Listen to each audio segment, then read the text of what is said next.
Welcome to the Now Podcast, favorite podcast in the world, best podcast in the universe, multiverse, and all those good things. I'm one of your co-hosts, Dewey Diesel. To the left of me, I have Lelouch V. To the right of me, I have Professor E, King of the Comics, Ethan Murphy. How y'all Yo, doing today? I'm good, but if we're talking about the whole multiverse, I don't think Earth 616 likes this podcast. I talk a lot of shit about them.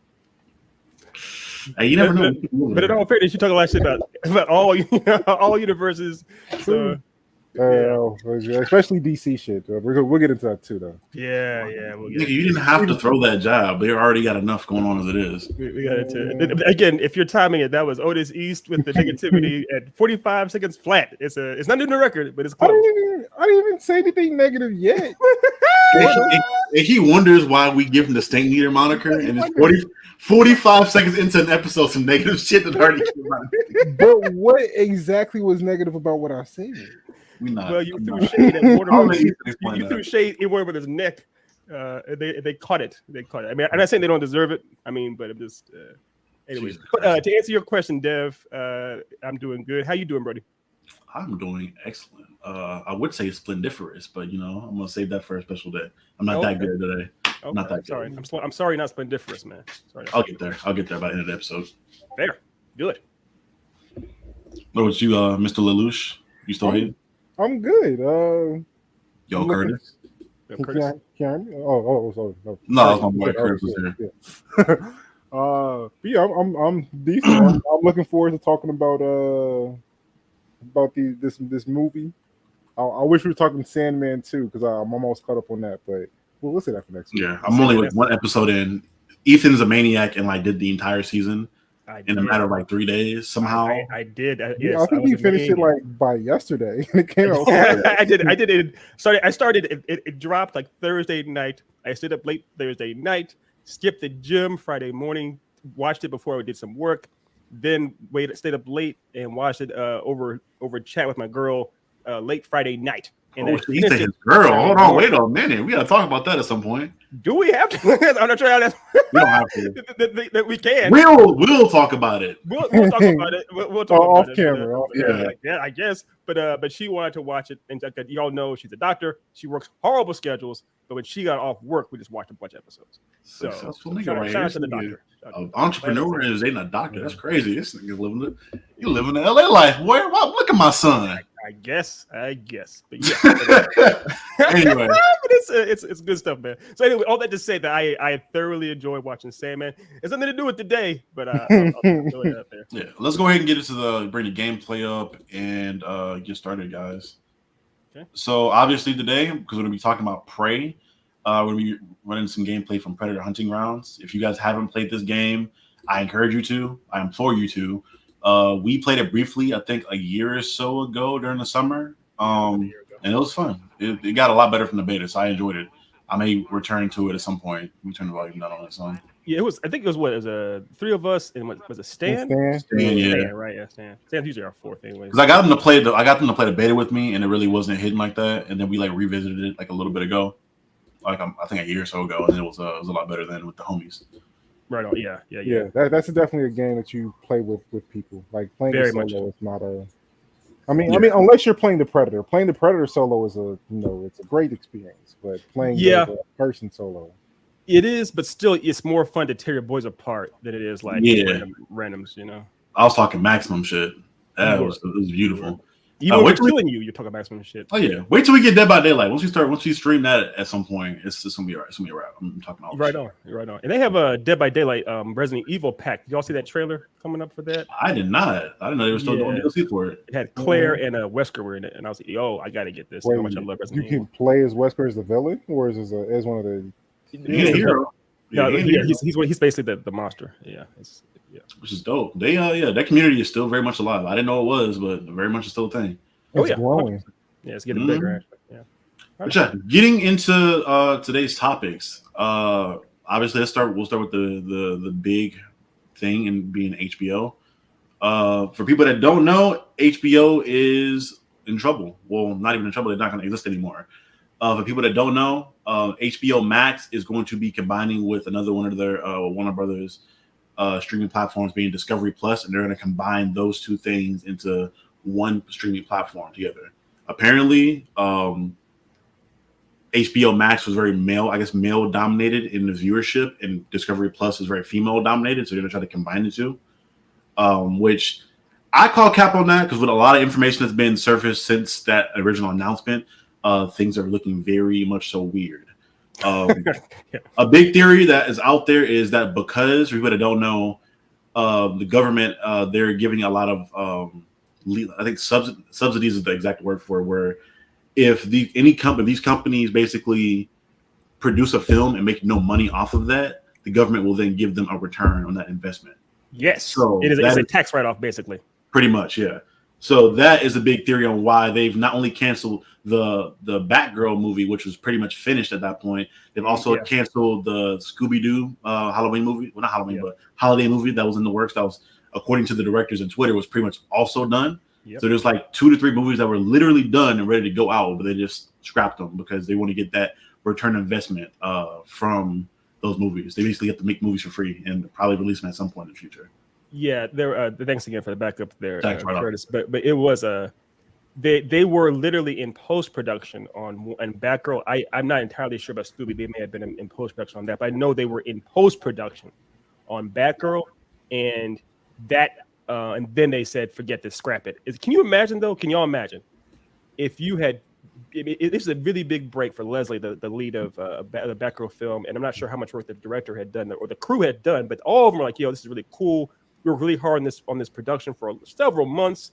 Can you imagine if the network it was going to or whatnot said, forget it. It's not going to air anywhere. No one will ever see it. It won't be on home streaming. It won't be in the theaters. It doesn't exist. Mm-hmm. I'd be annoyed if I worked that hard on. So that's like me working on a video, editing a video for like 10 hours plus, and then say I just can't do it. Right. I can't release it. It depends. Did they get paid already? Because if they got paid, I'm like, whatever. If they getting paid, I'm livid. So if I think they got paid, but here's the thing. Oh, there's always royalties. Royalties, right? Things like that. Right. There's points. Oftentimes people get points in the back end and things like that nature. All that's gone. That's gone. I mean. It's Warner Brothers, so like let's be real. Like it probably did them a favor, like by like not damaging their careers by being attached to that. Damn, that's damn, cold, dude. That is cold blooded. My blood is literally like shivering just hearing that. But it's what's funny is I wonder. There'll always be that like Schrodinger's cat. Now we wonder was it good or was it bad? I imagine, regardless when it was bad, you still kind of want it to be out there at least. So there's to answer that curiosity. And go ahead, Dev. No, I'm saying my biggest thing that was weird to me, like even with Scooby Doo, they put out 1 million random straight to DVD Scooby Doo movies, good or bad, throughout as long as I've been alive that I can't remember. Mm-hmm. So I'm like, now all of a sudden you don't want to release that. Yeah. In more news, obviously, another way it looks like they're trying to save money and just collect money for something. Because in Europe, they even then a lot of their IPs and HBO original series like Infinity Train, they're pulling series like that off of the streaming platform of certain countries. Yeah, Infinity Train's not available in Europe anymore. They just pulled that off. Wow. That's such a good show. Yeah, they pulled that off. I'd be livid about that. I'd be livid about that. Also, if I was in Europe, watch it. I'd be like, what just happened? A report from Warner Media, which is the overall arching like big dog above HBO Max.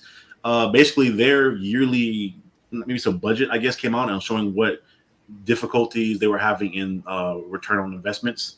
Amongst all the other things like corporate expenses or things like that, the biggest thing that's very apparent is content and project investments that they've been spending on. And according to that, approved additional spend on projects with unproven financial returns include kids and animation. So it looks like they're about to like pretty much nerf a lot of their animation going forward because they're not either people aren't watching their kids' content in their animation.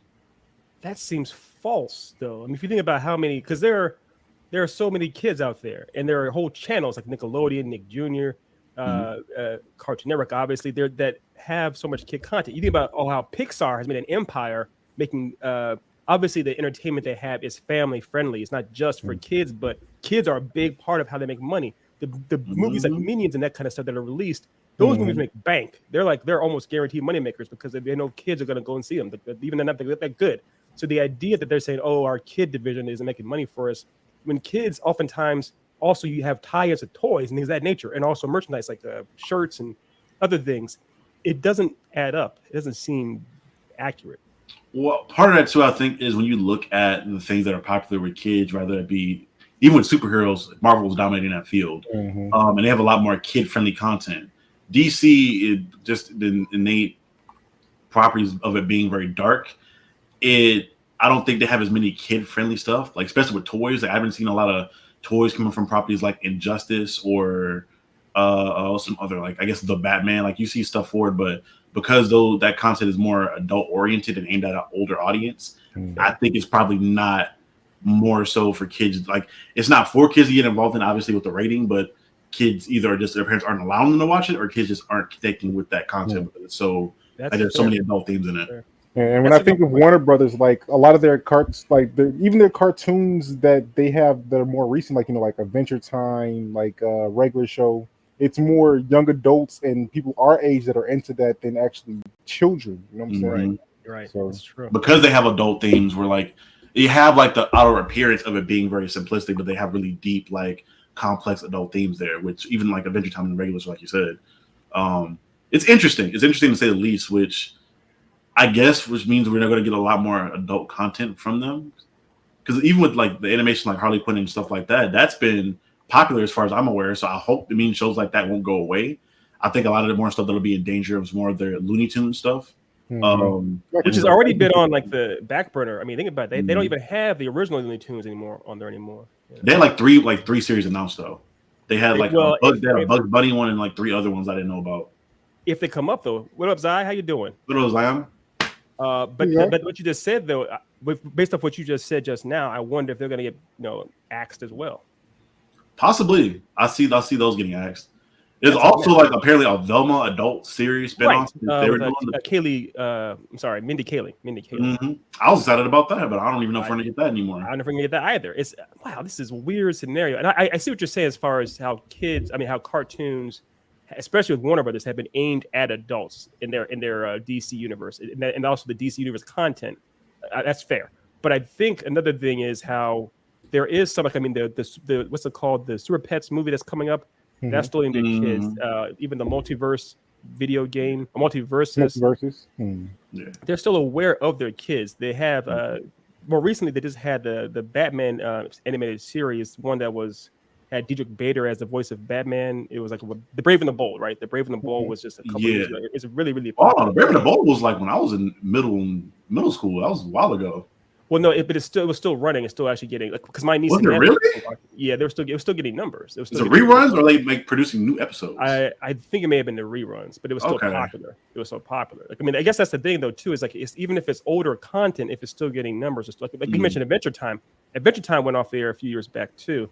That still gets numbers for Cartoon Network and for HBO Max. Yeah, people still love those shows. Like Steven Universe, I think it still did a reboot or did a sequel series. But it's like the audiences are still there, and the audiences are kind of growing up, but the new audiences are coming in. So I don't know that it makes sense to just completely axe content that kids could gravitate towards. Have we known Warner Brothers to make sense though?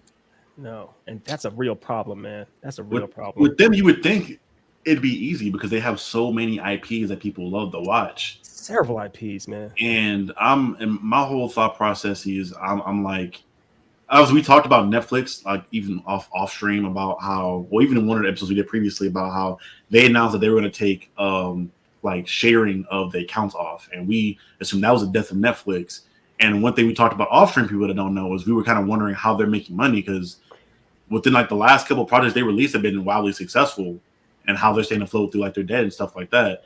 I found it very like crazy that HBO Max is going under before Netflix is going under when they have so many IPs. They have so many, like even not just like new shows, like old shows. I can't tell you, like I've rewatched like Justice League and a million other shows that they produced, and I'm like, damn, they're going under now. Like they're going under before Netflix goes under.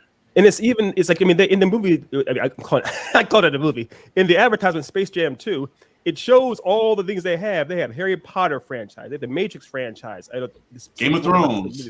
Game of Thrones. We've seen what they did with the Matrix franchise and the end of Game of Thrones and Harry Potter.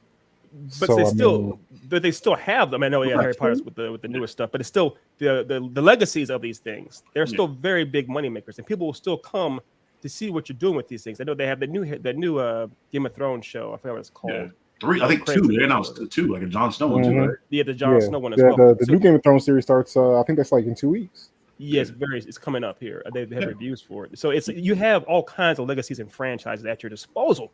And I say in disposal because they're pretty much tossing them in the trash.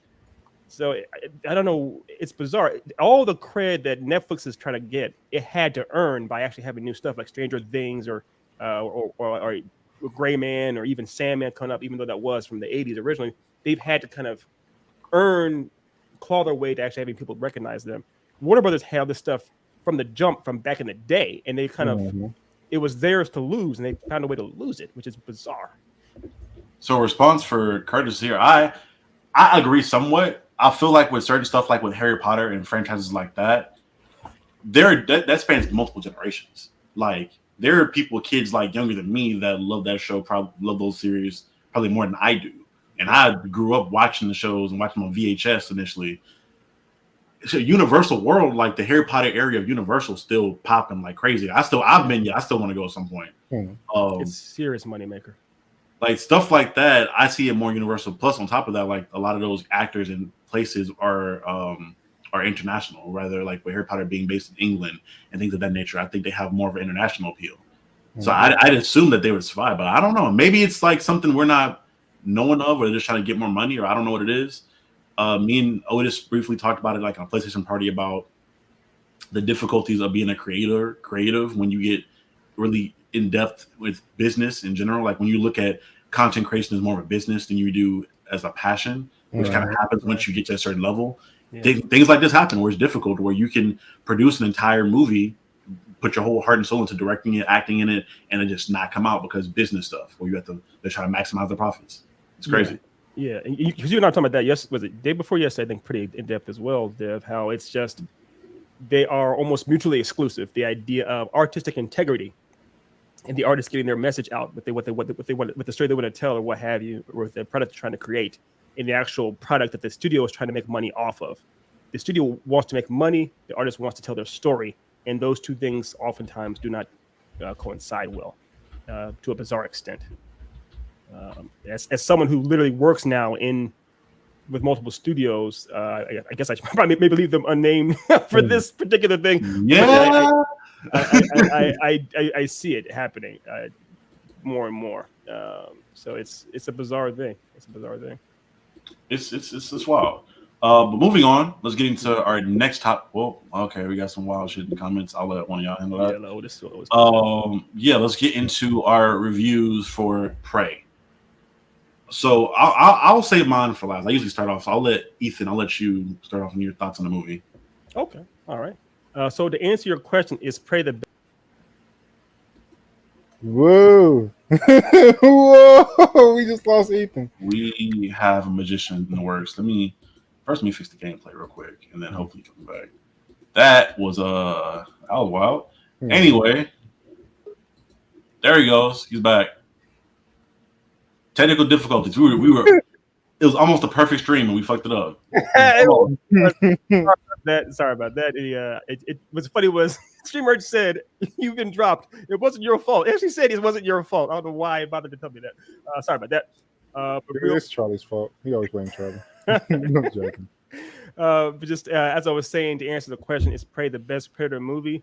In a lot of ways, it kind of is. It's just, in my opinion, as far as an actual movie, a well-made. True, all true. But is it as far as a well-made movie, well-written script, and well-told story with interesting characters? It may be the best actual overall film. I know people will have an overwhelming nostalgia boner for the original one with Dutch and Apollo Creed and all that kind of stuff. I get it. That's perfectly fine. But there's no doubt that this is a very, very well-made film, period. I don't care what you say or how you say it. Ethan, Otis? Yeah. I got to agree with E. I mean, there's actually a legitimate plot just beyond throwing soldiers and there's an alien there for some reason. Like, Yeah. I mean, it's a little bit more I'll say that when we actually get to start talking about the details of the movie. But yes, in my opinion, it's not even a question. This is the best Predator movie, like, because it is a movie. Like, it's not just like a bunch of action scenes culminated into a hour and a half flick. It's a movie that makes sense. There's development of characters, like there is an overarching plot beyond just I'm a guy, you're an alien, you gotta die, basically. Right. Yeah. For me, this was very much so like it felt like a back to basics movie where, for Otis will understand my reference here, but it feels like a Tim Duncan type of movie in which like it gets the job done, it's entertaining, but everything in a basic movie that you would want done well, it does well, whether that's establishing a world, giving characters motivations, plot points. Plot points. It does have multiple plot points. Plot devices that come back around. There's a subplot also. Nothing's wasted in this movie, and everything's like it doesn't reinvent the wheel, but it does what it's supposed to do very well. No, it doesn't reinvent the wheel. But one thing I learned too is that at a teacher back in film school tell me that it's not your job to reinvent the wheel. It's your job to make sure the wheel moves smoothly, and it does that very well. It does that very well. Real quick, also, I do know what you mean by Tim Duncan as far as he was all about fundamentals in basketball. Right. Because he has one of the better careers in NBA history, but people just don't give him the credit, even though he wasn't sexy. He wasn't sexy with what he did, but he did it well. Yeah. Exactly. With this movie, even though I talked to you guys briefly about it, I thought it was cool when it comes to this, and then the gameplay we're watching as well.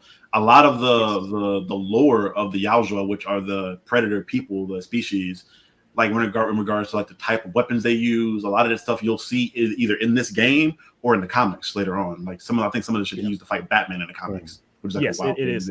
Also, I'm sure you caught this too, Dev. This is the predator we're seeing right now in the game. That's one class or one side of the predator race. The one that's in this movie is like the other side, kind of the side that's fighting against that side, essentially. So he looks different than that particular species of predator. Yeah, so it's actually a different predator. Right. Which I also like too is like the fact that it started off so far in the past of the time period, they adapted like that product, the Yaojua people's technology to that time period. Like it was still futuristic and alien technology, but it also had like a simplistic design to kind of show you like they're still in like the earlier or like maybe middle versions of like their lineage or time periods. Yeah. So it was dope. It was just little details like that. Like you could tell these people enjoyed or looked at the source material very much in the process of making the movie. Even going down that alley as well, I would love to get somebody that is of the Native American culture to kind of let me know how accurate they were with a lot of the stuff that they used in regards to the Native culture they used throughout the movie. A lot of it felt like it was real, but again, only people that really know that are people of the culture. So I'm not going to say it is or not. I don't know if her axe trick was real, but she was bad with it. I'll be damned if it wasn't awesome. I'll be damned if it wasn't awesome. Like she was like, I want to play her in a video game. Like make that a thing, somebody, please. I love it. Zai, I'm guessing Zai hasn't seen the movie yet. So Zai, if you want, we're getting to some you want to get into some spoilers here? I'll keep it spoiler free some way. Okay, because she's here. Okay. If Zaya's here, she's one of the people. So I don't want Zaya to leave. I don't want Zaya to leave. Okay. But one thing I'll say real quick, then she gave us a Zaya quote by saying, "I don't care about spoilers." Very Zaya. But so we can dance with spoilers a little bit. But I want to back up what Otis said real quick about our girl. What's her name? But the Banada, I'll look up her name exactly. Make sure I give her flowers. But she was amazing. I love that character, and I love like Otis said, the axe where she tied a rope. It shows her making the rope. Well, actually, first what it does, it shows her trying to use the hatchets and axes to throw them, and how she's kind of rough. She's not that good with them, and so basically to compensate for it, she makes a rope and ties it around the axe. That way, when she misses, she can bring it back to herself. So okay, there's logic there. And one thing I like about it so much is that she's not a quote unquote Mary Sue. She's not good at everything. She's actually smaller than every guy in the reservation. Not reservation. I'm sorry. In the tribe. Right. And she's like the one, of course, female that wants to hunt, and all the guys give her shit for it, except for her brother who kind of tries to support her. But when it shows her trying to do these things, she's always failing over and over and over again. Sometimes because she's the smallest one out there. sometimes because she's green, but whatever it is, you are very much endeared to her as a character because she is trying her best, but she can't succeed. And then at the end, what's awesome about that is you see her doing so many things to compensate for her weaknesses, and that's how she wins. That's how she ends up beating the predators, because she is that much. She had to always think differently than any other hunters out there, and that's what gives her the advantage over the predators, that she doesn't hunt like anybody else. Right. And then to give her a little bit more, like her name is Naru. That's her character within the movie, played by Naru. Amber Midthunder. And yeah, she's tiny, but I mean, this movie does a really good job at like kind of playing into a few things. So like one big thing for me is like one, they never ever in the movie called the thing the predator, because I mean they don't know what it is. They don't know what that, but they made sure they showed ways of showing that this thing is a predator. They showed it, you know, they went through the sequence of like, you know, the hunt, the ant getting eaten by a rat to get killed by a snake, and show how easily he killed the snake. Like, you know, this is they go through the process of showing him fighting like a bear, like, you know, you barehanded. Yeah, barehanded. No pun intended. Right. Yeah. But I mean, they just do a lot of small things to just really show this person's this creature's character without him ever saying a word. Never says a single word. It's like one of my favorite shows. Otis and I love the show Primal. Primal, there's no dialogue in Primal, but you clearly know what's happening based off what's being shown. So yes, to back you up, Zai, it is character growth. All the characters grow, not just the heroes, but the villain does too, in a way. And even the dog. I love the dog too. The dog has that. Another small thing that I thought was dope was for people that don't know, when it comes to like the modus operandi of the predators in general, whenever they go out on these hunts, it's for their younglings to prove themselves in their hunts. So like, although this predator is very, it's a rite of passage. Although he's very capable, you can see like mistakes he makes in like not perceiving her as a threat, even though she's murdered like buku several people in front of him. Right. Yeah, those Frenchmen, she slaughtered those dudes like candy. Or even fighting a bear, like in that fight with the bear, he didn't like come out of that bear fight unscathed. Like you saw the bear shed some blood from him. Yeah, it's worth it, though. It's worth checking out. Yeah, please. I would. Matter of fact, we should do a watch party. I'll watch it again gladly. Watch it again. For sure. I was for sure watching that scene like, help the bear, help the bear. Help the bear. yes. Help the bear. The thing about, like Otis was saying though, how it builds up his character, what they do in wrestling, as Otis and Charlie and of course Jeffrey know, in wrestling they have something called putting somebody over.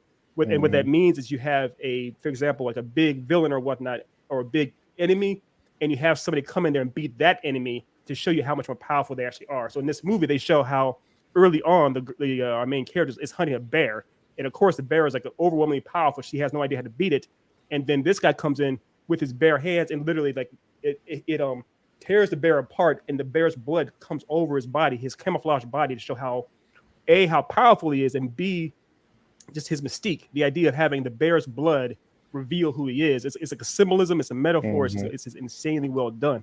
And they don't call it the predator, but they do at one time. They refer to it almost like a Baba Yaga or something, kind of like a tribal name for like a monster or whatnot. She calls it that briefly once. So the idea of this creature has like they believe it is kind of like a mystical creature in their lore in a way. Yeah, that's another thing I enjoyed too. Like they blended the plot of the Predator along with like the customs, and like they blended both the worlds pretty well. So like the subplot they have throughout the movie is like, I guess the warriors of the tribe have to go on this in a similar sense that was parallel with the Predators. Right. A lot. They go parallel. on this almost like a pilgrimage where they go on like this big hunt to hunt something that's can actively hunt them as well. And like her brother, I think her brother hunted a lion, or is what it was initially. Yeah, and other characters hunt things of that nature. So it was kind of dope to have her hunt be the Yahushua, the Predator in that sense. So you kind of like you parallel two different people. You made everything make sense. Like everything makes yes, everything makes sense. It's something that we talk about all the time as plants and payoffs. It does that really well too. Very well. Yeah. Very well. So I mean, there's no way around it. It's a very, very well made movie. Is it the best Predator movie? In my opinion, it is. It is. I know people will come at me all they want for it. You can add me all you want. I'll be at your mom's house upstairs in the bedroom. So take your time. Jesus Christ. Oof, okay. Or in the kitchen. Or in the kitchen. One or the other. Hey. But naked making eggs. Oh yeah. We got to give a rating though, ranking or rating. Honestly, because I had to watch this twice, so and in watching it, it made me actually appreciate another movie that we talked about a little bit earlier, Gray Man. So I have to boost Gray Man's score a little bit. That is now officially an 8.5 for me. Good. This is a 7. This is a 7. Okay. All right. Sorry. Okay. That's all right then. Nice. Okay. On a nightstand or just like on standby under the pillow? I don't know. Or is it for somebody else altogether? Who knows? Let's not judge. No kink shame. No, there's no. This is the kink shame free zone. Won't yuck anybody's young. I would never yuck anybody's young. Dev, what you got, brother? What's your? I'm gonna give this like a solid like 7.5 to 8. If I watch it, I'm gonna watch it again, and I feel like I'd probably on a second watch want to give it an 8. Okay. Yeah, I gotta go high. I gotta go 9. Because you all know I'm really, really hardcore about character development. And I love this girl. I love her.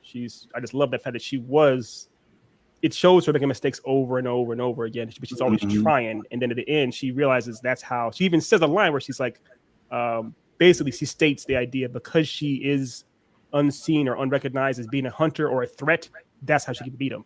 So the fact that she embraces what makes her weakness, that makes her strong, I can't like go high. I give it a 9. Right. Plus, it has a dog. She has a badass dog as her sidekick. Yeah. So. Which is wild. I look like a domesticated ass dog in a like a Native American world. Yeah. I look like a regular dog in 2020 back then. That's crazy. Yeah. I mean, her grandma's like I would argue though, dogs back then might have been better than the ones we have now, just because they were used to like both hunt and just be pets and stuff.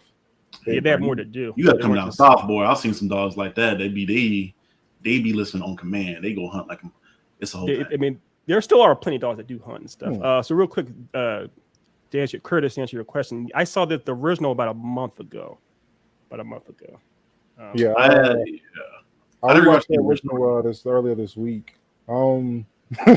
Which is why I'm kind of harking so much on like there are actual plot points here. It's not about just muscles and fighting this villain. It's a movie. There's development. Yeah. Mm-hmm. Yeah, the original is basically a slasher film. I think heard John McTiernan even say that it's kind of like it's meant to be like a slasher film, where as opposed to horny teenagers, it's a 80s cliche archetypes of muscle men that they're hunting, that the monster's hunting instead. Mm-hmm. I didn't rewatch the original one like these guys did. I want to rewatch the Adrian Brody one. That was my favorite one before now. But that Predators? Predators, yeah.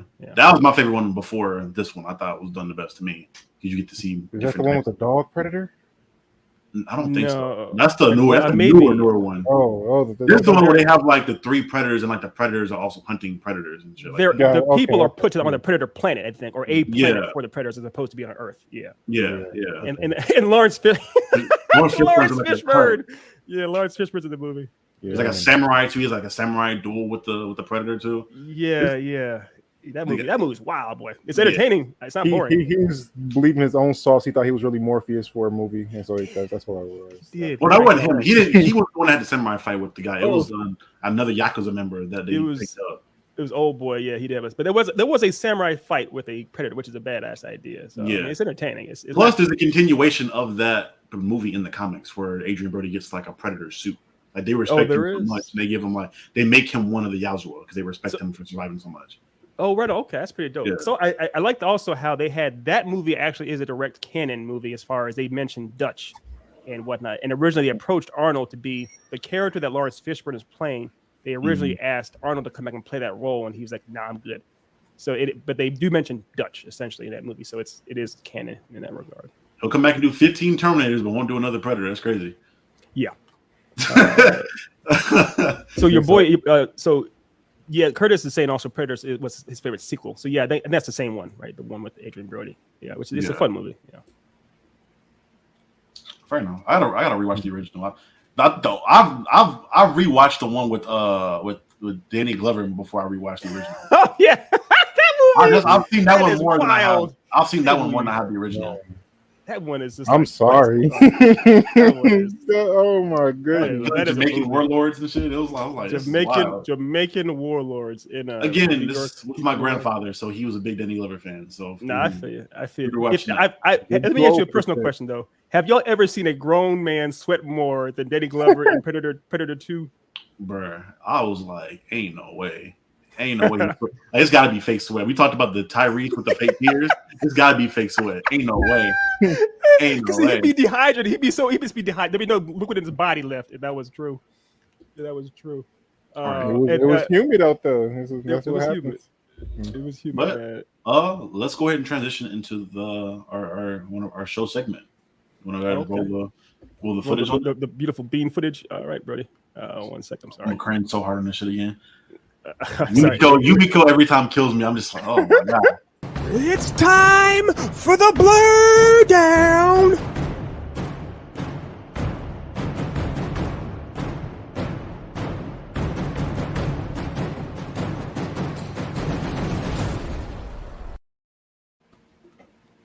Okay, guys. Go ahead, brother. You take it away. All right, fam. So today we're doing in honor of the Predator. We decided to do our top 12 villains, and because it's about the Predator, we can't use him as one of them. We chose other choices. He wouldn't have made my list anyway. I won't even count him because there's so many versions of him. Like he's like an anti-hero where he like helps the main character. Well, kind of. There's so many versions, but that's fair. But so the only rules that we actually have for this list, of course, are there's no judgment. Whatever choices you make are your choices, unless they make Buttercup a choice, which they hate for some reason. But other than that, whatever choices you make are your choices, and we try to make sure that our lists do not clash or have the same ones on them. So you may say, why is that? We all didn't choose A as our number one because we all may have different lists. That's the idea. Now, Zai is chiming in with her number one or one of her choices already, which is cool. More power to you. Did he make somebody's list? I feel like he made one of our lists. We'll see. We don't have to. You have to give a spoiler lead off the top. There's a game to this. There's a game to this. All right. So, but seeing as how Otis wanted to go first, anyways, it is Otis's turn. So, Otis East, you're on the helm as always. All right, my brother. And number 4 for me was Thanos. I mean, first of all, Infinity War is one of the greatest action movies of all time, exclusively because that is his movie. That's not an Avengers movie. That is a Thanos movie. And I'm a big fan of people with grandiose plans that actually find ways to go through with them. Like I've always been a big fan of Thanos.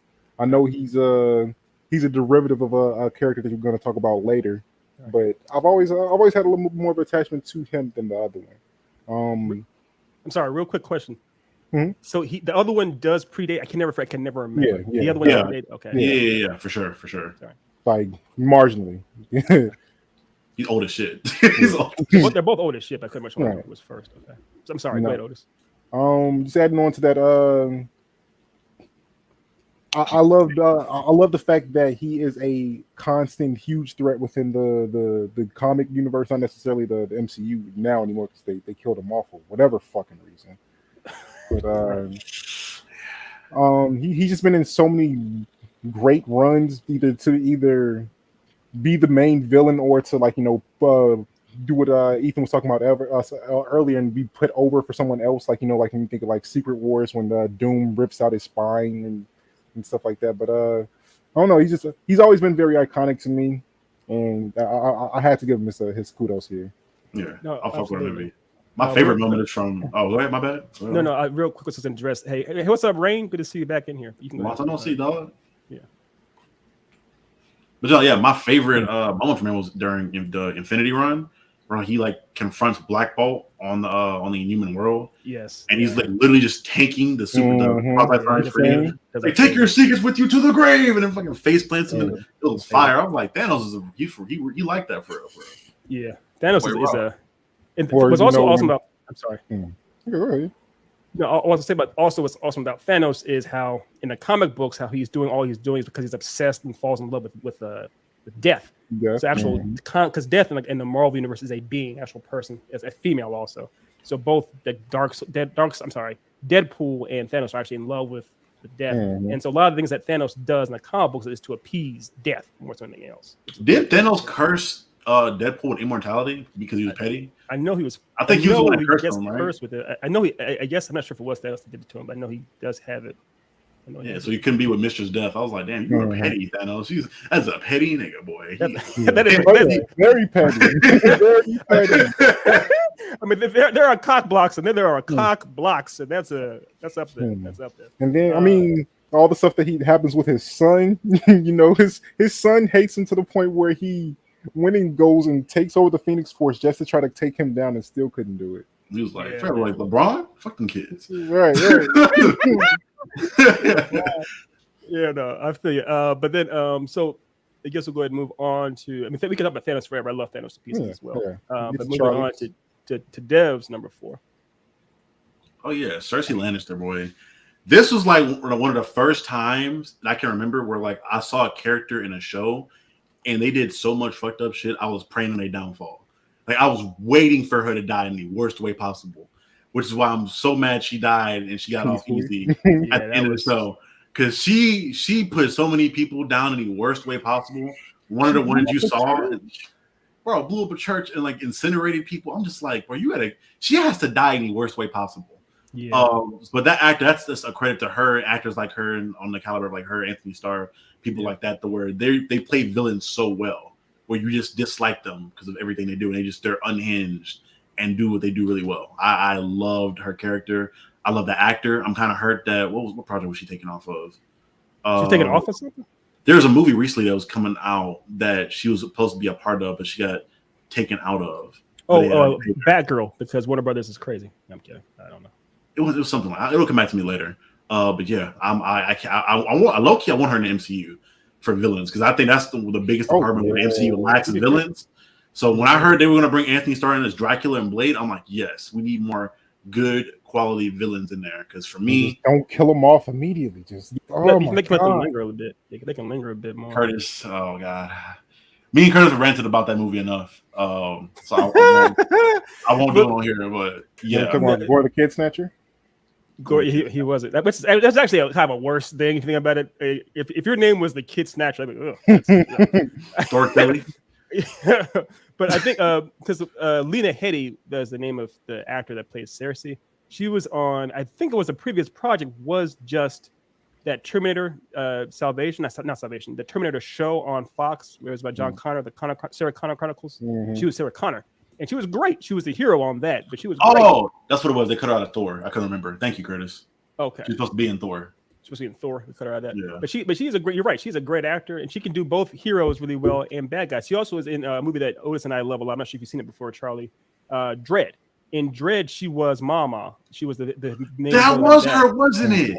Yeah, she did. That's crazy. Yeah, but that was her. So she can play villains really, really, really well. Even though she Evil Lynn in Masters of the Universe, she voiced her and gave all the mannerisms to her. Yeah, that's right. Yeah. She's amazing. She's a great actor. And Cersei, like you said, Cersei is what makes her what gives her such prominence as a villain is how smart she is, how cunning she is. She doesn't have crazy powers. She can't fight with a sword at all in Westeros, but she's amazing. She's a very crafty tactician. She's great. She got more bodies than any sword in that show. Trust me. She does. And I love unhinged. I love seeing characters that are very intelligent become unhinged because then you see that combination of the intelligence is still there, but their mind is like unraveling. Whether it's her, Homelander. Would you say Homelander's intelligent though? Yeah, to me, like when you look at stuff like one of the key scenes to me is when Starlight is pretty much threatening him with like exposing the flight footage, and at that point he's like, you know what, do it, because if I don't have anything to lose, that means you have everything to lose. I'm gonna take everything from you one by one. Like he's a master manipulator to me, if anything else. Like that was more sociopathic. Yeah, I don't know if I'd say it. We'll get more to Homelander later. But as far as being like, I would consider like Cersei, her dominant trait is her intelligence. Homelander, his dominant trait is power, his powers and abilities. Type of thing. All right, we can get into that. That's a We'll get into it. Yeah, or we get into that. We'll definitely get into that. Yeah. If not here, we'll get into it for 7 hours on PSN later on. But okay. So moving on to my number 3. I'm sorry, my number 4. My bad. My number 4. Of course, you got to have Mr. Eric Lynch on here, Mr. Magneto himself. This is, yeah, well, he was inspired by him in some way. Obviously, he's to the next level. Malcolm didn't do all this kind of stuff. He didn't kill people.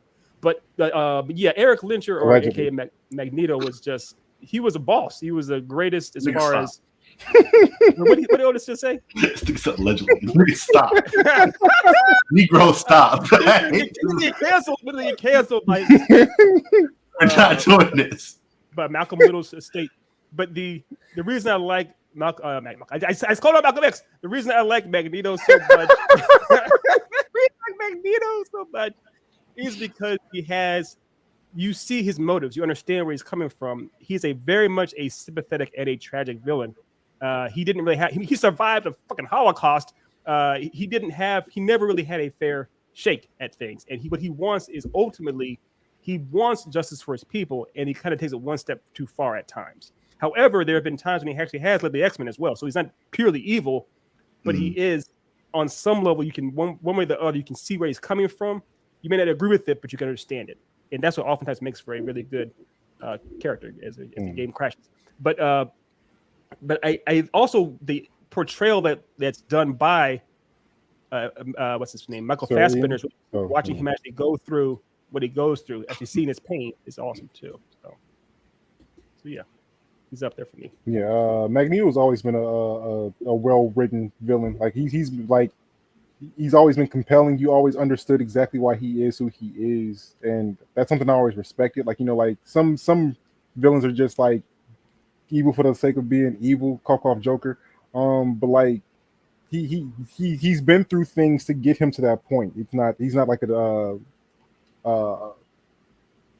what's the word I'm looking for? A force is evil for the. Yeah, he's not two-dimensional. He's not just like a force of nature just being evil just for the hell of it. Yeah, 100%. I have a weird place in my heart for this character. Like, growing up, I think I talked about it on here briefly. Like, me and my little brother, and like my grandparents had like this movie room in the back where we would be all the time watching TV at. And me and my brother would like watch a show or a movie and then like play that. So we'd play Power Rangers or Batman and Robin, tie like the blankets around our necks and shit, and jump off the couch. And for whatever weird reason, I wanted to be Magneto so bad. I thought it was so badass, just like change metal forms and shit. I would like stare at a spoon and try to like bend that shit into like a knife or something. I don't know. I was a weird kid, so I would do weird shit like that. That is the least. That's one of the least weird stories you ever told us, and that makes perfect sense. Of course, we all wanted to play as, and his power is insane. You can manipulate all of metal in existence. There was, if y'all remember, in X-Men, was it 2, where a guy drank something that had iron. Pulled it as a god. Damn, that guy is broken. He is broken. Mystique had ejected him with some extra iron before he went into work that day, and then Magneto smelled it and pulled it out of him. Right. Yeah, he should have like violated Wolverine at one point, just like, hey, bro, I'm tired of you. Fuck with me, all that shit. Right. I've been taking it easy on you for all these years. She's like, I'm tired of you now. Fuck right. This is my skeleton now. That was if you get a chance, check out that splash page when he does it. It's an awesome image in the comics. And real quick, I gotta play this. I'm not sure if y'all played the old school cabinet game of X-Men back in the day, but this was a very famous line from it. X-Men, welcome to die. I love welcome to die. Welcome to die. All right. The Japanese do not care about translating things properly. Like, whatever. Who cares? What he says, he says some kind of purple outfit here. I mean, I can guarantee you no one else has ever said that before. So, hey, why not? Could you imagine if you were on the streets with somebody in Chicago and they were like, yo, man, welcome to die. Like, wait, why am I even more afraid now? Right. I was like, are you a suicide bomber? Like, that is what they call crackheads. Yeah. That's very crackhead. That's very crackhead of him. I'm good, baby. Welcome to die, baby. Welcome to die, baby. That's a good catchphrase. Welcome to die, baby. Welcome to die. We gotta moving on to I want a soundboard so bad with all these things on it. Where I want it so bad. I do too, man. Moving on to Otis East, number 3. I got to go with Emperor Palpatine. So and we're I'm not talking about his live action portrayals because all of them could kind of been a little underwhelming to me. Just the more so the idea about him.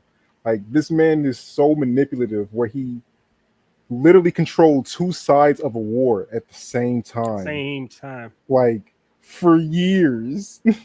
Like Yeah, that is another level. And it's not like, like a planetary level war. This is a galactic war. Literally building the droids that are fighting against the people, making the clones fight against the droids, manipulating the Jedi to go against the Sith, while being Sith himself and producing like master level manipulator. Palpatine. So I got to give him all the credit for that. No. I knew he was a As soon as I seen it, I'm like, oh yeah, I have that. I was just hoping it would line up because was making a good point. It almost sounds like you're disagreeing with the point he was making, though. But yeah. Oh, there's nothing to disagree with there. That nigga's broken. He's like he's as powerful as he is intelligent. Like, I keep saying it, but this nigga can literally on some storm shit make 4 storm clouds in space and blow planets up as a ghost. Like he's already dead and doing this shit as a spirit. He's broken.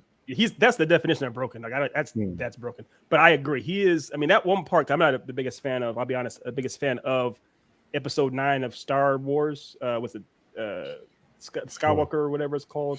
Yeah, something. I can't. It wasn't a big fan of that movie. But I did like that part where he said, "If y'all put a lightning bolt into the sky to blast ships," like God damn, this dude is broken as hell. I did enjoy watching that moment though. Palpatine is also, if you do watch the animated series, the Genndy Tartakovsky's Clone Wars series, he actually wields lightsabers against Darth Maul and his brother and owns them both. And I was like, God damn, this guy is easily. Yeah, he's easily. He didn't need to use the sabers. He was just like, I'm doing this for fun. Yeah, this is a light workout. It's light work. So it was. He's a very, like you said. Oh, he's always a very well. He's such a talking about Cersei. How Cersei is a mastermind, and how Homelander is very powerful. He's a combination of both. He's very powerful and he's also very smart. Right. I love and his name is Sheev. His Christian name is Sheev, and he still makes that work somehow. So, all right. If you go and there's a book that pretty much gives you the tale before, like leading up to episode 1, where like he's being trained by Darth Plagueis, and like even up to the point where he poisons him and shit. Like, even then, like he knows. I'm like, all right, cool. The only person stronger than me is this nigga, and I can't beat him in a 1-on-1 fight. So I'm gonna be like as strong as Plagueis is, and as smart as he is, where this nigga can bring people back from dead. He's like, you know what? I'm gonna find. He found a way to poison this man, even because Plagueis was around during the era of 2, where like he's expecting Palpatine to try to kill him, to do it, and he still doesn't see it coming. And this is like one of the strongest Sith to ever exist, and he's like, yeah, this nigga poisoned me. He got me somehow. That's good. At that point, been working on like a way to just overcome death in general. Yes, that's the thing. That's how Plagueis knew his protege was so strong. He's like, I have to master a way to come back from the dead because eventually he's gonna kill me. That's respect. What happened with him, Plagueis and Maul and Sidious, they created Anakin inadvertently through like him trying to figure out how to bring people back from the death. The Force was like, all right, y'all niggas gotta chill out on that, and they made Anakin and balance that out, which is why he was supposed to balance the Force. Like they were fucking around with the Force too much. Yes, I do know that that's part of what they say is to bring balance to the Force. It's not necessarily meant on the side of the good. It's meant overall as far as for the dark as well. You can't be bringing people back from death. About. Yeah. No, I feel you. But yeah, Palpatine is and also what's fun about him is how Ian McDermott, the actor who plays him. I think so. I can't remember his name. As big of a fan as I am, you think I know this nigga's name? I think it's McDermott. I can't make sure I pronounce it correctly. But he played the same actor played him for multiple generations because he kind of aged into the role properly in the prequels. It's a fun thing. I think he voices him too in the animated series, at least some. So it's nothing but respect to it. Yeah, do it. No. Oh god, it's fantastic, man. It's fantastic. All right, moving on though to Charlie's number 3. Numero 3. And that is Homelander. I've talked about him before. I even used them for the Django video I did. I can't think of any other show in my 22 years of life where I've legitimately been, whenever this guy's in a scene with somebody or a group of people, I literally grabbing my blanket or like my hands and putting that shit over my face, like, oh, he's about to do some crazy shit. He's about to fuck everybody. Like, I'm in suspense. I'm in so much suspense, I can't take it. Because this, like, it's more so the actor than the characters, yes, but like he just does such a great job through his mannerisms, like the way he looks, and it's an amazing thing. If you haven't seen the show, please watch the show. I advise everybody to watch the show if you have a strong stomach, at least. Yeah. It's not dope. for Yeah, if you can't for the faint of heart. Yeah, right. Yeah, it's not for the faint of heart. Yeah, and Zai, of course, you're right, Zai. He was going to be on here. I agree. Homelander is one of those characters where we compared him to our boy Joffrey in Game of Thrones, where it's like that show, no offense to Game of Thrones, went downhill after Joffrey was gone because he was such a powerful presence of evil on the show, and everything kind of revolved around his influences.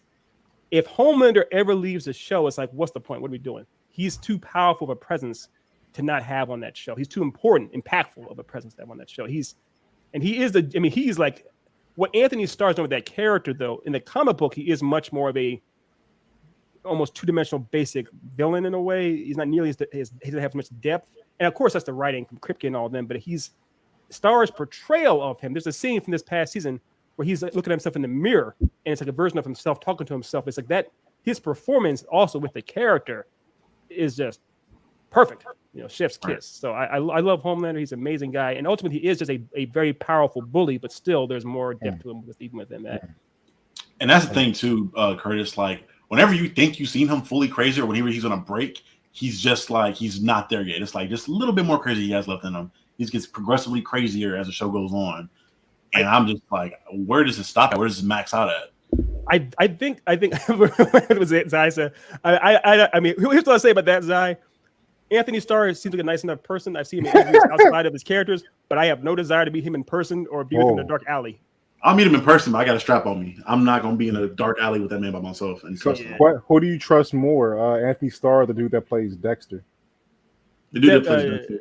Michael C. Hall. Michael C. Hall. Because at least he'll only kill me. And like if you use the Dexter MO, if I'm not a murderer or some shit like that, I'm kind of safe around him. There's more of he does have a code. Plus, he can't fly and shoot laser vision. In that too, I can outrun Dexter. I'm not outrunning him. No, I'm talking about like if you had to if you were like at a dinner party with one of the other one, like same answer. Dexter, at least he'd pretend to be normal. At least Homelander, like you can see him like falling apart by the seams. Yeah, because Anthony Starr is like crazy eye. You've seen his crazy eyes. His crazy eyes are just like, I can't be here. I can't be here. They serve milk and he just loses his shit. Yeah. I'm not intolerant. It destroys the table. Yeah. Homelander. But yeah, I love the character though. I love him to pieces. Same as well. I mean, we brave about this show all the time, but just to see a character be that visibly unhinged while still maintain at least like some semblance of sanity, where like he's so unpredictable on how he reacts to things. Right. And it's fun watching the journey of like seeing what he's gonna do as things unfold. I'm never getting over when he clapped Daredevil. I'm like, he's at least gonna pretend to be nice. It's like, so what happens if I it's like, damn. I never believed he would be nice. I never saw him being nice, that guy. I thought he would either pick up and throw him out the window or something like that. But I thought that was just too cruel when he snapped it. That was just the worst. I was gonna talk shit at least, so let's do what he did with the Deep, just like threatening to do something. But he was like, no. Yeah, he said, I want handicap. Like that's the thing. He's like racist and like ableist. But like, ableist. Yeah, it's a word. Yeah. It is a second thing. It's like a sub thing with his character. It's not the main thing. He just happens to be racist, and like any ism or ist you want to throw in there exists. He's got it. He's got it. But part of it too is that he is a like a hard. I guess kind of xenophobe. He sees all people. Beings other than him as weaker than him because he's a god, more or less. So that's to be that level of a misanthrope or whatever you want to call it. He literally says, "I'm better than you all." I'm better than you all. Not looking at anybody, any one person. To him, all people are sheep or cattle. But he's not a Nazi. That's the worst way he draws the line. That's where he draws the line. He's like, bro, he's not cool with that. He's not cool with that. I hate everyone equally. he kept the Nazi alive and made sure she was there to jerk him off from time to time. So, like, I mean, Well, who hasn't done that? Who hasn't had the good old Not hand? me, Am I by man. myself on that? All right, fair enough. Yeah, Learn this is something true. every day. Learn something every day. We gotta have a talk, bro. It's Bubbles. Go to we gotta have a talk. oh, Moving on to my number 3 segue. My number 3. Oh shoot! Did this? oh, too fast. Oh no, I'm sorry. my number 3 didn't properly. The video did not properly put in here, but I'll play it anyways. That wasn't the right. I don't know why it didn't go in the right way. But it was mine is Tetsuo, and that was the wrong video. But basically, Tetsuo is my boy, even despite Kanye doing a video where he ripped off a big part of Akira. Tetsuo Shima, I love him to pieces. Otis knows that my favorite manga of all time is Akira, and it's largely because of him. In the manga, more so than the anime, it shows just how much he had to go through when he was younger, how he was picked on by everybody. He was always the runt of the litter. He was the police hated him. He was abandoned by his parents. His abandonment issues. He was, if you can imagine, an extreme version of Jason Todd that gets shit on by everybody, and then gets the power, of like Superman or Magneto combined. That's kind of what happened with Tetsuo, and just seeing him in the manga try to appreciate being an emperor, try to figure out how to actually rule, and how it all falls apart for him it's just a great story. It's a great overall character. So yeah, I gotta agree. I mean, both the Tetsuo specifically and Akira are so iconic when it comes to storytelling in general at this point. Like, even Nope had like the Akira slide in there. Like, for some reason, I don't get why that happened. But I mean, the Tetsuo, like, his character has spawned so many other characters and so many other mediums at this point. It doesn't even make sense. So you have to give the kudos to him. Absolutely. Right on. Yeah. I ain't seen Akira or read Akira yet, so I had no thoughts on it. But you were aware of it. The thing is, because you got to remember, Akira came out. The anime came out 89 or 88. No, 88. So many anime that have been done since then. If you see a character going like even like if you see Vegeta or whatnot charging up like this, going like that. There's a part where Tetsuo does that to stop lasers from hitting him. And I've seen multiple animators in Japan and whatnot talk about how that was the direct influence for how a character powers up and stuff like that. So you've seen his influence in so many anime across the years. I've seen a million different reels, like doing side by side comparisons of like scenes from that compared to other anime. So obviously you can feel the market left on all the other people that created anime, or like you said, animators going forward. Yeah. Even Guts' cape, the way it hangs in the torn cape he has, is also influenced by Tetsuo.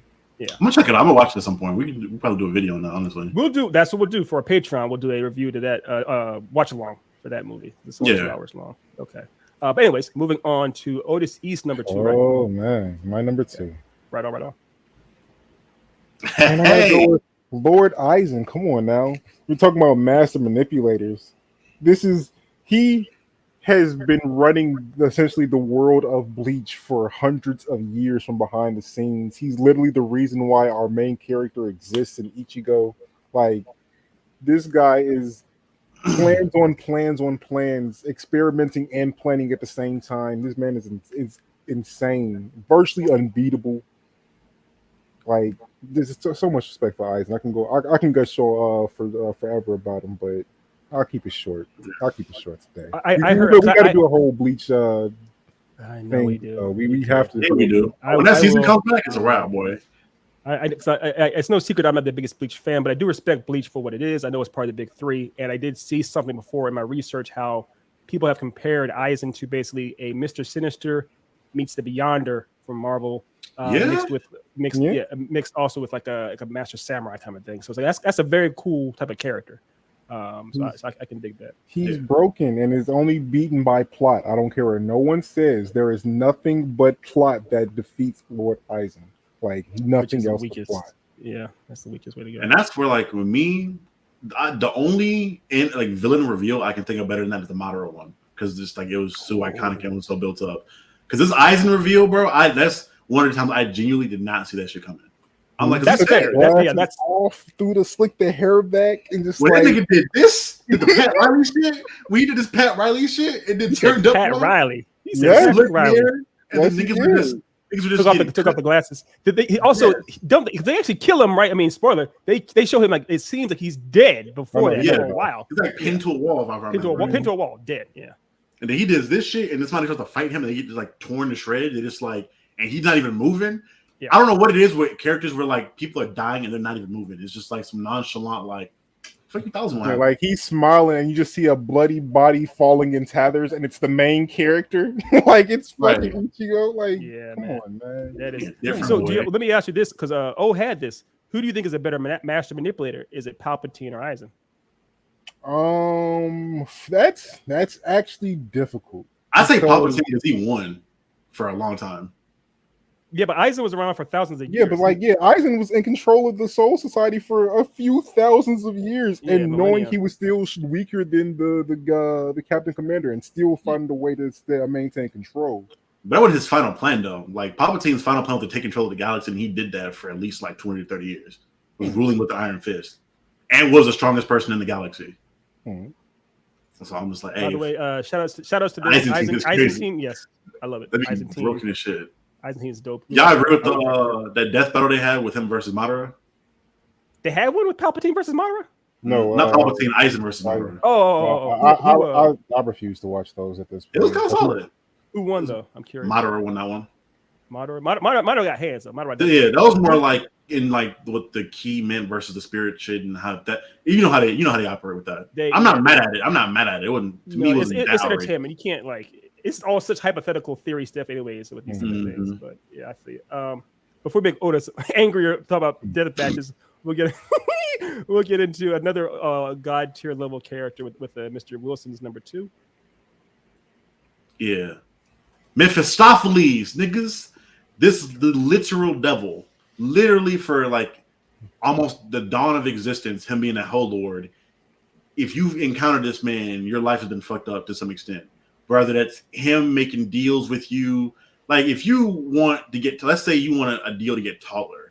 He'll make you taller, but then he'll take your legs. Like that's how, like he's just petty to the max. Like you can't trust him at all. And anyone that encounters him hates it after the fact. Who would trust him though? How can you possibly say, "Hey, this is like a trustworthy deal"? No.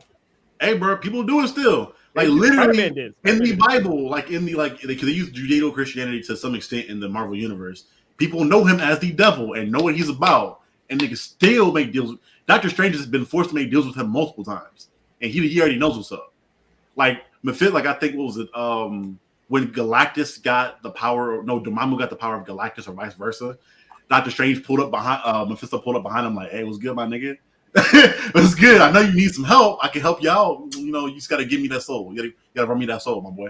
Right, but so the thing is though, in that particular stage with Doctor Strange, it was like I have no other choice. It's not like he's asking for something small like a ham sandwich like Homer Simpson. It's like I know I'm basically selling my soul to this dude. There's no surprise, but I have no other choice. This has to happen essentially. He's like a living monkey's paw, and then everybody has to use it.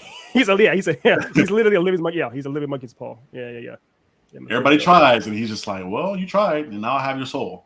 But what I will give Mephisto credit for too is that dude is happy. He enjoys his work. He's smiling a lot. He's actually laughing. Yeah, he's not he's not bitter. He's actually enjoying being the devil. So he be chilling, bro. He got his own dimension. He just be coming up for fun and chilling. Yeah, he's happy as opposed to like somebody like Dormammu who's kind of a dick.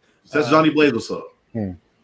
Question: when do you think he's coming to the MCU, or is he coming to the MCU? Hopefully, very fucking soon. I thought it was gonna happen in the Multiverse of Madness, but I knew he wasn't gonna do that. It would be it's too much for them to put in there. When they do bring him though, they gotta have the. I kind of want the dude that plays in Underworld, the guy that plays like the main vampire. Oh, Bill name is Victor. Bill Yeah, that actor. Victor. I feel like he would fit that role pretty well. Just the old evil white man that just does good bad things. Real quick, just to address Curtis. Yes, it was a donut, not a ham sandwich. It was a donut from The Simpsons. But other than that's a good pick, Dev. I would also go with your boy Tywin Lannister. He was just in Sandman also.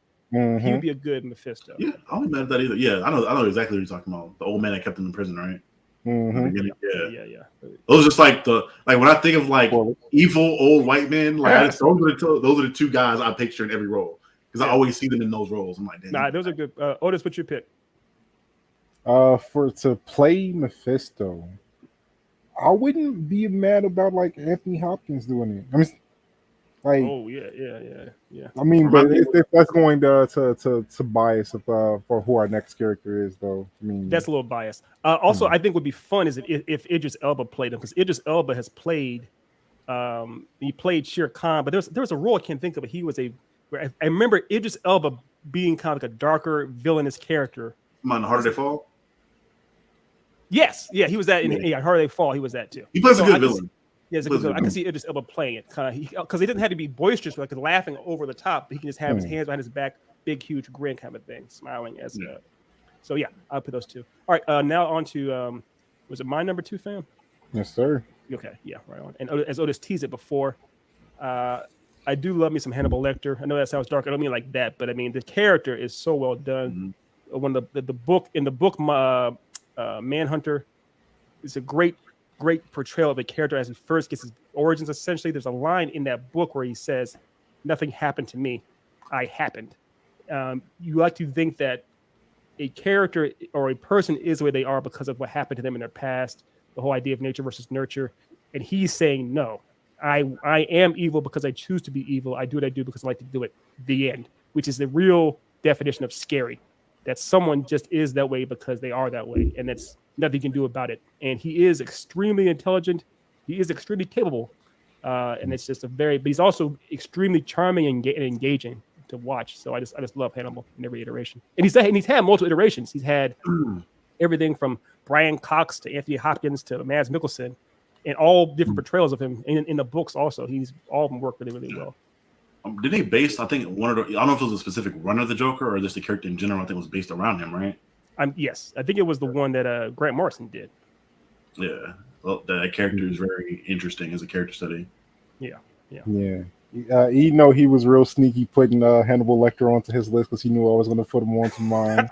But no, I agree with everything he said. Like, I mean, in a world that is completely grounded and there's like no supernatural forces or anything like that going on, he is a force of nature still somehow. Like, it doesn't make any sense how resourceful he is and the way he is able to implement himself into situations and get himself out of situations. Like, he is a mastermind, a sociopath, and I just got a lot of respect for him, man. A lot of respect for Hannibal Lecter. So, what version of the character would y'all advise somebody to watch that hasn't seen it before or seen any of this content? All of them. Like, what's the first? Give me one to start with, though. The first topic. Yeah, with Hopkins. So the reason I think is the same. Otis, I talked about this before. His introduction is masterful in the movie because what it is they build him up. Clarice, have you seen Silence of the Lambs yet, Dev? No, I haven't. Okay, it's not really a spoiler, but the way it's set up is that he's talked about a lot before you see him. And the main character, she's going to a maximum security like hospital, a mental hospital / prison to see him. Yeah. And the guy that's giving her a tour to go down there to see him, he's at the bottom floor in the back cell under maximum security. The whole time he's talking him up. And as she's going down the further levels and more security, it's almost like you're going into hell to see this guy. And also, if you notice the background and the lighting gets darker red, more red. And it's the idea of actually building up a massive and an overwhelming threat, or almost like a massive monster. And when you get there to see him, it's just a simple guy standing in the middle of the room with his arms behind his back with a little smile. It's like the perfect introduction for a character. So I would definitely recommend Silence of the Lambs as far as the way to go. It's a movie, right? It's not a series. It's a movie. Yeah. Okay, yeah. I'm gonna check it out. I've seen like, obviously I've shared a lot of them with Ethan, where like a lot of movie studies about how to write characters and introduce villains and things of that nature. And that's one thing that's always brought up is that scene of like his introduction to Silence of the Lambs is always an example used. Yes, it's a good one. And as your boy Curtis is saying, yeah, it is very much talking with him is like a deal with the devil, even though he's not coming out or whatnot, but just anything she does with him, is a deal with the devil, essentially. So yeah, very much so. Very true. But I've gushed about my boy Hannibal. I can do it for days, literally. But now we can move on to my boy Otis's number one. It's a fan favorite on this show. I mean, come on now. I mean, since Hannibal Lecter was already taken, I had to go with the young Hands King himself right here. Hands. Definition of hands. Moderate Uchiha with the literal greatest introduction of a villain of all time. Like, you come out and take out an entire army by yourself, and like he was like struggling, breezes through it. You see this? You see what he just? That was hundreds of people, and not just like regular people. These are highly trained, basically killers out here. He's just like, you are too weak. I'm sorry. Stop it. You're boring me. I'm watching this whole like. They trained for him. They trained for him. With him they knew. They thought he was already there. They were prepared to fight him, and even when he got there, he's like, "Yeah, you're too weak still. Like, I'm gonna drop a meteor on you." But like, you know what? That's too boring. I'm gonna drop another meteor on top of the other fucking meteor because I do these. Like, I do this. Like, you go ahead. Sorry. No, also, I mean, stop. But I love the thing about it too is that the very beginning is him standing on a mountaintop looking down on them like, oh, this is it? This is all you have for me? This light work? These toys? And he chooses to go bare hands against all of them with their swords and their kunai and everything else. Like, I don't need he's like the original Saitama in that scene. So yeah. Mm-hmm. I think I will never forget because I watched like the last half of Naruto Shippuden subbed. And I this is how like I didn't understand a lick of it and I was reading it. But when that man, like when you see Anoki struggling, him and Gaara struggling to stop that first meteor, and he was like, that's cool, that's just cute. What you gonna do about the second one? I was like, there's a second fucking meteor. I'm like, where are you getting these from? And why are they showing up so quiet? It's like, yeah, how are they quiet? That's so lightly, and it's so much. Everything he did was without effort. And then God forbid when he took on the Kage, bro. Yeah. And he's like, oh, y'all struggling against the one Susanoo? All right, what about these other three I got for you right here? Like, he would just shit on people for the fun of it, just to fuck with them. God. Like, I gotta touch on that scene too, because I mean, it was crazy. It's like, oh, fighting 1-on-5 is fun. Let's see how you guys like it. Now you fight 5 of me, like each. What? What is going on? Talking shit the whole time. Of course. But there's no fun if you don't talk shit. There's no fun if you don't talk shit. The man goes through the entire universe of characters at that point, and it's like, yeah, this is not enough. This is not enough. I'm already bored.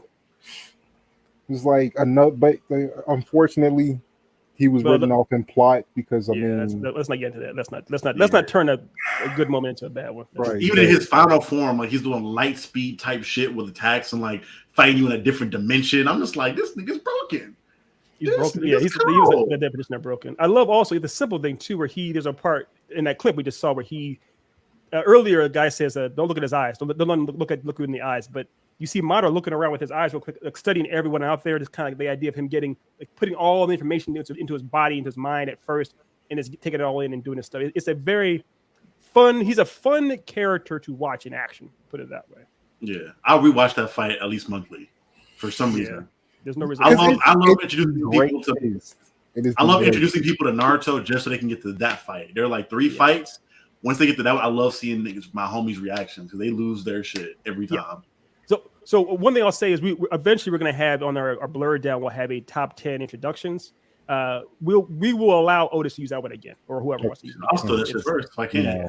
All right, they'll call dibs. I call dibs now. Okay. It'll show up again, just so you know. I'm going to watch it. Okay. And now I'm sorry. That's Charlie. Charlie's number 1. Charlie's number 1. We alluded to it earlier. Yeah, Lord Darkseid. Yeah, dude. This is one of those dudes, like, people always talk about like Superman versus Goku or Goku versus Superman, or like putting Superman in all kinds of fights because he's just that broken. This is the one man where even Superman don't want to smoke with this nigga on a daily basis. Like, Superman sees Darkseid, he's like, I gotta fight this nigga again. It's like he's back. He sees Darkseid's like, hey, yo, homies, where y'all at, bro? Like, we gotta jump this man. Let's. If y'all seen the Ace Vane clip where Superman owes Darkseid $20, and he's like, all right, I'm gonna need my money, I'm gonna beat the little fuck out of you if I don't get my $20. Like, that's the type of energy this nigga's always on, bro. To the point he sent Batman back in time unintentionally because he was trying to murder this nigga.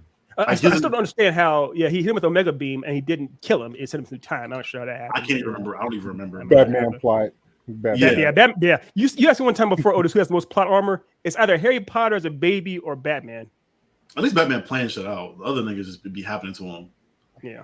But anyways, I'm sorry. Go ahead. Yeah, with Darkseid, yeah, bro. Like the Omega Beams alone, where like you just can't, they're undodgeable. Like you can't dodge them, and then they like eviscerate you on a cellular molecular level. Yeah. And you, like, Batman is the only person I think has ever dodged them because he's done something I feel like should have been easy if you just like make it hit something else before you. But it's his own parademon. Right. But that man is just a menace, and he doesn't have half the abilities Superman has. He has like it's crazy. Like I don't even know if Thanos wants to smoke with Darkseid. If I'm keeping it, he doesn't. Thanos don't want that smoke. I know they have several death matches with those two. Like, and he gets fucked up every time. Like, but I don't want that smoke. But the thing is, though, like you said, is Darkseid isn't just a Mega Beam. Even when he throws hands with Superman and Supergirl and other Kryptonians or what have you, or Orion, his hands are enough by himself. There's actually his fighting skills without the Omega Beam. People can't handle him too. I mean, like when you're showing up to fight essential gods in the Justice League with your hands behind your back, and you take out several of them without using your hands, it's just a different. That's just a different type of energy right there. Like, and all his plot lines be like, if you're looking at like Deceased, where he like made a techno virus that like all his plots or like even his side plots are like the end of the universe.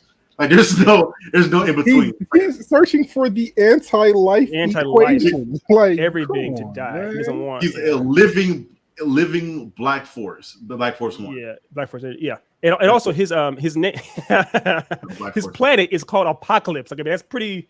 There's no subtlety there. He wants the end of existence and then the world. Inhabitable as fuck. There's fire coming out of it everywhere, and niggas just like, man. Yeah. Here's a fun little fact for you: how old I am.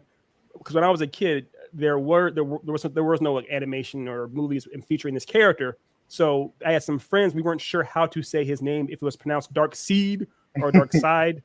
And I was like, it makes no sense when you mean Dark Seed. That's like a black kid having a baby or something like that. And so I always say it's Dark Side. So I'm validated. I mean, no, it's still the seed of darkness. Like it still works, I guess. Yeah, that sounds derogatory as hell. Like slave master called black kid Dark Seed. That's even worse. If it is Dark Seed and it has roots in way to go, Otis. Now I feel worse. Jesus. Segue. Please segue. Moving on to my number one. Mr. Durden, Tyler Durden himself. Real quick, the reason I voted for this dude as my number one is because he literally is what I see as the devil. And what I mean by that is people like to think that the devil looks like Mephisto. Fair enough. But for me, that's what the devil actually is. He is a charming rogue that is very capable. He's very manipulative. He seems like very seductive with what he says to you. You're eager to follow him. You're eager to listen to what he has to say. And he will find a way to actually get you into like, the worst possible scenario without you even knowing what happened. That's what Tyler Durden does. That's true devilish kind of abilities, and it's just a very, very captivating character, because even in the movie, spoiler alert for Fight Club, you don't even know that what's happening to the main character until it's too late almost. So I love watching. It's just a fun, realistic being to watch be evil in that sense. I mean, he made a whole cult like passively in a person's life. Like how do you do like a personality that strong that you can spawn an entire cult with terrorists like that are ready to destroy buildings, property, establishment, like in your pastime of somebody else's life. That's another level. It's another level. And like you said, I know Dev likes characters like when the villains win. Essentially, Tyler Durden wins. His mission is accomplished. He's like, mission accomplished. Fuck y'all. Yeah. So that's why he went number one. In honor of, was it Curtis or someone asked for it before, as far as going through our list. We'll do it real quick to go through all of ours. So Otis East's number 4 is Thanos. Mm-hmm. Charlie's number 4 is Cersei. My number 4 is Magneto. Otis number 3 is, of course, Emperor Palpatine. Charlie number 3 is, of course, Homelander, who has no first name, just that. My number 3 is Mr. Tetsuo Shima. Otis East is Mr. Is it Lord Eisen? Or what's his? Lord Eisen is fine. Yeah. Call him Lord. Call him Lord Eisen. The shit from DBZ Bridge is like it means God. Now bow. God Eisen. And then Charlie's number 2 is Mephisto. My number 2 is Mr. Lecter, Hannibal Lecter. Otis East, number 1 is Hands, the King of Hands, Madara. Charlie's number 2 is Mr. Dark Side or Dark Seed if you're really dirty. And my number 1 is Mr. Tyler Durden. Yeah, it's been a Fun list. So, guys, the finish up, getting into our church announcements. First and foremost, if you guys are watching this on other platforms, I would urge you guys to go give us a follow, a sub, and show some support on our YouTube channel. We are in the efforts of getting that to 1,000 subscribers. We just recently hit the goal of 300, like 307 now. So thank you guys for your support, and we hope for your continued support. Thank you. And an image for that, if you guys need to see what that looks like, here's what our channel looks like. This is from a while back, obviously. I update the picture. And then other church announcements, we like to officially announce our joint venture and a comic being released by me and my childhood best friend Jeffrey with Son of Shaitan. This book is officially done. We are officially partnered with my boy Ethan here in Echelon Comics and getting this comic produced and getting it done. Again, life goal, bucket list thing. So I can't wait to get that done. If you, again, as well, if you're looking for more Black created content, as well in that same label, on that same accord, my boy Otis here and our friend Stan has their comic Briarlands that is already out and on the website for Echelon. So if you guys want to go check that book out, go do it. I've read the first issue. I love the first issue. Can't wait for the second one. Sold out literally in like 2 days, something like that. Real quick, Curtis, for Dr. Doom. Damn. It's one of those things where he is awesome. There's so many characters to choose from.